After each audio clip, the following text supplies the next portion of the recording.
జగన్ కూడా చెప్పని రహస్యాన్ని నేను మీతో చెబుతా, వింటే ఆశ్చర్యపోతారు. 6 నెలల క్రితమే జగన్ ఒక హింట్ ఇచ్చాడు. గుంటూరు విజయవాడ మధ్య రాజధానిని పెట్టమని. అమరావతి అనేది అయ్యేది లేదు, చచ్చేది లేదు అని. మళ్ళీ ఇప్పుడు మచిలీపట్నం, విజయవాడ, గుంటూరుని కలిపి మావిగన్ అనే పేరు పెట్టి మహా రాజధానిగా చేయమని కుండ బద్దలు కొట్టేశాడు. దెబ్బకి ఒక్కొక్కటి ఫ్యూజులు ఎగిరిపోయాయి. అసెంబ్లీలో, పార్లమెంటులో అమరావతి చట్టబద్ధత గురించి చర్చ జరుగుతున్న సందర్భంలోనే జగన్ కొట్టిన master stroke never before ever after. Jagan ని అమరావతి పేరు చెప్పి గత కొన్నేళ్లుగా ఇరుకున పెట్టి జగన్ అధికారంలో ఉన్న సమయంలోనే 3 రాజధానుల బిల్లును సైతం వెనక్కి తీసుకునేలా చేశారు చంద్రబాబు గారు. ఆఖరికి అధికారంలోకి వచ్చిన తరువాత సజ్జల రామకృష్ణారెడ్డితోనే అమరావతే మన రాజధాని అని కూడా చెప్పేలా చేశారు. అమరావతి గురించి ఇక జగన్ మాట్లాడకపోవడమే మంచిది అనేలా చేశారు. దీన్ని బట్టి చూస్తే జగన్ వెనకడుగు వేసినట్లు కనబడింది. కానీ ఎవ్వరూ ఊహించని విధంగా చాలా వ్యూహాత్మకంగా జగన్ మావిగన్తో ముందుకొచ్చేసరికి తెలుగుదేశం వాళ్ళు తలలు పట్టుకుంటున్నారు. ఇప్పుడు ఏం చేయాలో అర్థం కాక సతమతమవుతున్నారు. ఒకవేళ జగన్ తెచ్చిన మావిగన్ని వ్యతిరేకిస్తే మచిలీపట్నం, గుంటూరు, విజయవాడ ప్రజల్లో మా ప్రాంతానికి రాజధాని రాకూడదని అడ్డుకుంటున్నారని, ఎదురు తిరుగుతారేమోనని భయపడి మావిగన్ పేరు మీద మాత్రమే ట్రోల్స్ చేస్తున్నారు. చంద్రబాబు నాయుడుని సిబిఎన్ అని ఎందుకంటారు? ఆమోద బ్రాడ్కాస్టింగ్ నెట్వర్క్ ని ఏబిఎన్ అని ఎందుకంటారా? మీకు రాజధాని నిర్మించడం చేత కాక మెదడు లేని మేధావులతో కలిసి మావిగన్ అనే పేరు మీద ట్రోల్స్ చేస్తున్నారు. కానీ ఆంధ్ర ప్రజలు మీ అంత తెలివి తక్కువ వాళ్ళైతే కాదుగా. ఇక మీ కుట్రలకు, నిందలకు లొంగడు జన నేతరా? జెండలు జత కట్టడమే మీ అజెండా, జన గుండెలలో గుడి కట్టడమే జగన్ అజెండా. మావిగన్ గురించి మీకు రహస్యం చెబుతా, జాగ్రత్తగా వినండి. ఇప్పటి వరకు మీరు చూసింది, వినింది కేవలం బయటికి కనిపించే భాగం మాత్రమే. కానీ అసలు గేమ్ ఇంకో లెవెల్లో ఉంటుంది. మావిగన్ అంటే 3 నగరాలు కలిపిన ప్రాజెక్టు మాత్రమే కాదు, ఇది ఒక గ్రోత్ ఇంజన్. ఒకసారి స్టార్ట్ అయితే ఆంధ్రప్రదేశ్ ఆర్థిక వ్యవస్థను దూసుకెళ్లేలా చేస్తుంది. ఇంకో సీక్రెట్ చెబుతా, ప్రపంచంలో పెద్ద పెద్ద నగరాలు ఎలా పెరిగాయో, ఎలా ఎదిగాయో తెలుసా? ముంబై, చెన్నై, షాంఘై ఈ నగరాలన్నింటిలో ఒక కామన్ పాయింట్ ఉంది, పోర్ట్ ట్రేడ్ కనెక్టివిటీ. అదే ఫార్ములా ఇప్పుడు మావిగన్లో కూడా ఉంది. Machilipatnam port, Vijayawada business and transport, Guntur వ్యవసాయం, అన్నిటికీ మించి 60 లక్షల మంది ప్రజలు ఈ మావిగన్ మహానగరంలో ఉన్నారు. ఇది కేవలం రాజధాని కాదు, మెగా మహారాజధాని అవుతుంది. ఇది డబ్బుని తయారు చేసే మనీ మిషన్ అవుతుంది. మావిగన్ అంటే మ్యాప్ మీద ఒక పేరు మాత్రమే కాదు, అది ఒక ఆంధ్రప్రదేశ్ భవిష్యత్తు. ఇది అర్థం చేసుకున్న వాళ్ళు ముందుకెళ్తారు, అర్థం చేసుకుని వాళ్ళు ఇంకా పేర్ల మీదే గొడవ పడుతూ ఉంటారు. అమరావతి ఒక పచ్చి అబద్ధం, మావిగన్ ఒక నిప్పు లాంటి నిజం. అమరావతి కథలతో నడుస్తుంది, మావిగన్ వాస్తవాలతో పరిగెడుతుంది. అమరావతి 100 ఏళ్ల తర్వాత ఎప్పుడో వస్తుంది, కానీ మావిగన్ ఇప్పుడే నడుస్తూ పరిగెడుతూ ఉంది. అమరావతి అప్పులతో బతుకుతుంది, మావిగన్ తన సొంత ఆదాయంతో తన కాళ్ళ మీదే నిలబడి మన దేశాన్ని, రాష్ట్రాన్ని నిలబెడుతుంది. అమరావతి ఒక కళ, ఎప్పుడు నిజమవుతుందో ఎవ్వడికీ తెలియదు. కానీ మావిగన్ ఒక నిజం, ఇప్పుడే మన కళ్ళ ముందు కదలాడుతుంది, పని చేస్తుంది, డబ్బును సంపాదిస్తుంది. అందుకే అమరావతి ఒక పచ్చి అబద్ధమైతే మావిగన్ ఒక నిప్పు లాంటి నిజం. మా జగన్, మా విజన్, మావిగన్. ఇదే ఎలక్షన్ స్లోగన్. రాసుకో, నీ గుండెల మీద రాసుకో, చెదిరిపోకుండా. ఆంధ్రదేశమంతా ఒకటే టాపిక్, ఒకటే డిబేట్. నెగిటివ్ గానో పాజిటివ్ గానో అయితే ప్రజల్లోకి చాలా తీవ్రంగా చొచ్చుకెళ్ళింది ఈ మావిగన్. హాఫ్ నాలెడ్జీ గాళ్ళు, మెదడు లేని మేధావులు, పచ్చ పార్టీలన్నీ కలిసి మావిగన్ మీద వేసిన బురదని నా దగ్గర ఉండే పవిత్రమైన గంగాజలం నీటితో కడిగేస్తా, పచ్చపార్టీ ముద్రలని తుడిచేస్తా, అమరావతిలో ఉండే అవినీతిని ప్రజలతో అంతం చేస్తా, ఆ జగన్నాథుడిని అందల మెక్కిస్తా. అమరావతి వర్సెస్ మావిగన్, అదే మున్సిపాలిటీ వర్సెస్ మెగా సిటీ. ఈ రోజు ఆంధ్రప్రదేశ్ ప్రజలందరినీ ఒకటే అడుగుతున్నా, మున్సిపాలిటీ కూడా కాని దాన్ని రాజధానిగా కావాలా, లేదా 3 నగరాలను కలిపే మహారాజధాని మావిగన్ కావాలా? జాగ్రత్త, జగన్ దగ్గర మావిగన్ ఉంది, కాల్చి పడేస్తాడు. అమరావతిని కాదు, అందులో ఉన్న అవినీతిని, రైతులను మోసగించే అన్యాయస్తులని. అమరావతి గురించి 12 ఏళ్ల నుంచి చాలా కథలు చెబుతూనే ఉన్నాడు మన చంద్రబాబు గారు. ఒక సింపుల్ ప్రశ్న అడుగుతా, సమాధానం చెప్పండి. చంద్రబాబు గారు, అమరావతిని రాజధానిగా చేసి 12 ఏళ్ళయింది. ఈ 12 ఏళ్లలో మీరేం చేశారు? కనీసం రోడ్లైనా వేశారా? తాగడానికి నీళ్ళు ఇచ్చారా? ఉండడానికి కనీసం రైతులకు స్థలాలన్నా ఇచ్చారా? అసలు అందులో చేపలు తప్ప ప్రజలు ఎక్కడున్నారు సార్? బంగారం లాంటి 3 పంటలు పండే భూములను ముక్కలు ముక్కలుగా చేసి, బంగారం లాంటి భూములను బీడు భూములుగా చేశారే. లక్షల కోట్ల రూపాయల అప్పులు చేసి కంప చెట్ల మధ్యలో ఉండే నీళ్లలో ముంచితే అమరావతి ఏమవుతుంది? అంతులేని అవినీతికి కేంద్రం అవుతుంది అమరావతి. ఒక అంతులేని అవినీతి కథ.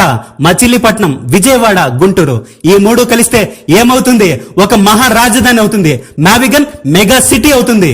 విజయవాడ, గుంటూరు, మచిలీపట్నం ఈ ప్రాంతాలకు రాజధాని రాకూడదని, ఆ ప్రాంత ప్రజలు సంతోషంగా ఉండకూడదని, వాళ్ళ భూముల విలువ పెరగకూడదని తెలుగుదేశం పార్టీ కుట్రలు చేస్తుంది. బుద్ధి జ్ఞానం ఉన్నోడు ఎవడైనా సరే అమరావతి రాజధానిగా బాగుంటుందా, నావిగన్ మెగా సిటీ రాజధానిగా బాగుంటుందా అని చర్చించాలి. కానీ అదేమీ చర్చించకుండా నావిగన్ పేరు మీద ట్రోల్స్ చేస్తున్నారు. ఎందుకంటే నావిగన్ ని జగన్ తీసుకొచ్చాడు కాబట్టి.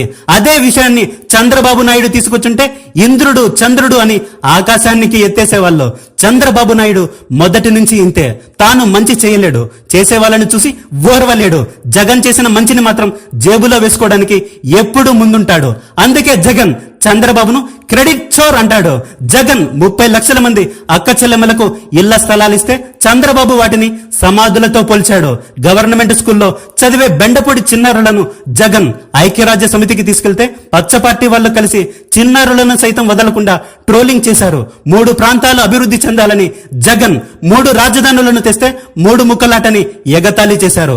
100 ఏళ్ల తర్వాత ఎవడు చేయలేనటువంటి పనిని ల్యాండ్ టైటిలింగ్ యాక్ట్ ద్వారా జగన్ చేస్తే జగన్ మీ భూములను లాక్కుంటాడని విష ప్రచారం చేశారు. వీళ్ళు ఇంతకంటే దిగజారారు అన్న ప్రతిసారి దిగజారుతూనే ప్రవర్తిస్తుంటారు. కాబట్టి ఆంధ్రప్రదేశ్ ప్రజలారా, తస్మాత్ జాగ్రత్త. ఒక్క మాటలో చెప్పాలంటే అమరావతి అప్పు చేస్తుంది, కానీ నావిగన్ డబ్బును సంపాదిస్తుంది. ఆల్రెడీ చిన్న పిల్లాడికి కూడా అర్థమయ్యేలా చెబుతా. అనగనగా ఆంధ్ర అనే ఊరిలో జగనన్న, చంద్రన్న అని 2 వ్యక్తులు ఉండేవాళ్ళు. చంద్రన్న చాలా పెద్దవాడు. మనుషులను తన అవసరాలకు నచ్చినట్టు వాడుకుంటూ వదిలేస్తూ ఉండేవాడు. అంగబలం, అర్ధబలంలో అతన్ని మించిన వాడెవడు లేడు ఆ ఊరిలో. అన్నిటికీ మించి అతని దగ్గర 4 కుక్కలు కూడా ఉన్నాయి. ఏ కుక్కైనా ఇంట్లో దొంగలు పడితే, ఊర్లో దోపిడీదారులు పడితే వాళ్ళ మీద అరుస్తాయి, దాడి చేస్తాయి. కానీ ఈ కుక్కలు అలా కాదు. ఆ దొంగలతో కలిసి ఊరిలో ఉండే అమాయక ప్రజల మీద దాడి చేసి వాటాలు పంచుకుంటూ ఉండేవి. నీకింత నాకింత అని. ఎవరైనా ఆ ఊరికి మంచి చేద్దామని వస్తే వెంటనే కుక్కలు, దొంగలు అన్ని ఏకమై వాళ్ళ మీద దాడి చేసి ఊరి నుంచి వెళ్ళగొడుతూ ఉండేవి. ఇది తెలుసుకున్న జగనన్న ఆ కుక్కలను, దొంగలను ఒంటరిగా ఎదుర్కొన్నాడు. ప్రజలందరికీ జగనన్న మంచితనం, గొప్పతనం తెలియడం వలన ఆ ఊరికి సర్పంచ్గా ఎన్నుకున్నారు ప్రజలందరూ కలిసి. 5 సంవత్సరాలు ఆ ఊరిని కంటికి రెప్పలా కాపాడుకున్నాడు జగనన్న. ఒకరోజు అర్ధరాత్రి చంద్రన్న తన అతీంద్రియ శక్తులతో కలిసి జగనన్నను సర్పంచ్ పదవి నుంచి తొలగించేలా చేశాడు.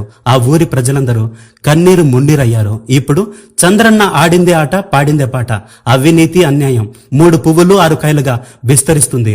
ఊరి ప్రజలందరి దగ్గర నుంచి 3-4 లక్షల కోట్ల రూపాయలు అప్పు తీసుకెళ్లి ఒక మారుమూల ప్రాంతానికి వెళ్లి తన బినామీలైన అత్తమామలకు కట్నంగా డబ్బిచ్చి 12 ఏళ్ల క్రితమే వాళ్ళ కూతురిని పెళ్లి కూడా చేసుకున్నాడు. ఇప్పుడు ఆ ఊరి ప్రజలందరూ కలిసి చంద్రన్న దగ్గరకు వచ్చి తినడానికి తిండి లేకుండా మేము అగచాట్లు పడుతుంటే ఆ డబ్బంతా తీసుకెళ్లి ఏం చేశావు చంద్రన్న అని అడిగితే 100 ఏళ్ల తర్వాత నాకు కూతురు పుడుతుంది, దానికి ఇప్పుడే నేను అమరావతి అని పేరు కూడా పెట్టాను, మీరేం భయపడాల్సిన అవసరమే లేదు అని అరచేతిలో వైకుంఠాన్ని చూపించాడు. ఇక చంద్రన్న కుక్కలు, దొంగలు కాముగా ఉంటారా? అవును అవును అంటూ చంద్రన్నతో కలిసి ప్రజలందరినీ మభ్యపెట్టి మాయ చేశాయి. కానీ జగనన్న అలా కాదు. తన 3 కొడుకులైన మచిలీపట్నాన్ని, విజయవాడని, గుంటూరుని బాగా చదివించి వాళ్ళ కాళ్ళ మీద వాళ్ళనే నిలబడేలా చేశాడు. 3 కొడుకులు ఊరికి ఎంతో మేలు కూడా చేస్తున్నారు. కానీ చంద్రన్న కూతురు అమరావతి అనే పేరు మాత్రమే ఉంది, కానీ ఇంకా పుట్టను కూడా పుట్టలేదు. జగనన్న మొదటి కొడుకు మచిలీపట్నం ఒక నౌకాశ్రయాన్ని ఏర్పాటు చేసుకుని దేశ విదేశాల మధ్య పెద్ద పెద్ద పడవల ద్వారా వ్యాపారం చేస్తూ బాగా స్థిరపడ్డాడు. ఇక రెండో కొడుకు విజయవాడ, పెద్ద బిజినెస్ మ్యాన్. అతని దగ్గర దేశంలోనే అతిపెద్ద రైల్వే జంక్షన్, అంతర్జాతీయ గన్నవరం ఎయిర్పోర్ట్ కూడా ఉంది. ఇక మూడో కొడుకు గుంటూరు, చదువులు చెప్పే మాస్టారే కాదు, వ్యవసాయం చేసి దేశానికి అన్నం పెట్టే రైతు కూడా. ఈ ముగ్గురి దగ్గర లేనిదంటూ ఏమీ లేదు. దేశాన్ని అభివృద్ధి చేయడానికి కావలసిన ప్రతిదీ వీళ్ళ దగ్గర ఉంది. సముద్రంలో ప్రయాణించడానికి నౌకాశ్రయం, రోడ్డు మీద ప్రయాణించడానికి 110 కిలోమీటర్ల మేర 6 లైన్లతో కూడిన విశాలమైన రోడ్డు, వాయు మార్గంలో ప్రయాణించడానికి అంతర్జాతీయ విమానాశ్రయం, దేశం నలువైపులా ప్రయాణించడానికి కావలసిన రైల్వే జంక్షన్లు, ఊరికి దేశానికి మంచి చేయాలనే ఉద్దేశంతో జగనన్న ఈ మూడింటిని కలిపి మ్యావిగన్ అనే ఒక మహానగరాన్ని నిర్మించాడు. కానీ చంద్రన్న మాత్రం తన స్వార్థంతో ప్రజలు ఏమైపోయినా పర్వాలేదు, తాను తన కుటుంబం మాత్రం బాగుంటే చాలు అనుకుని సంపద సృష్టిస్తానని చెప్పి ఊళ్ళో వాళ్ళ దగ్గర ఉండే సంపదనంతా దోచుకెళ్తూ ఉండేవాడు. ఎందుకు ఇలా అన్యాయం చేస్తున్నావంటే, 100 ఏళ్ల తర్వాత నాకు అమరావతి అనే కూతురు పుడుతుంది, మీ అప్పంతా తీర్చేస్తుందిలే, బాధపడకండి అని మాయమాటలు చెప్పి మోసం చేస్తూ ఉండేవాడు. ఇదబ్బా మున్సిపాలిటీ వర్సెస్ మ్యావిగన్. ఏదైనా భలే చెబుతా కదా నేను, చిన్న పిల్లాడికి కూడా అర్థమయ్యేలా. అమరావతి ప్రపంచ స్థాయి రాజధాని అంట, సింగపూర్ ని తలదన్నే రాజధాని అంట. ఎప్పుడంట? 100 ఏళ్ల తర్వాత అంట.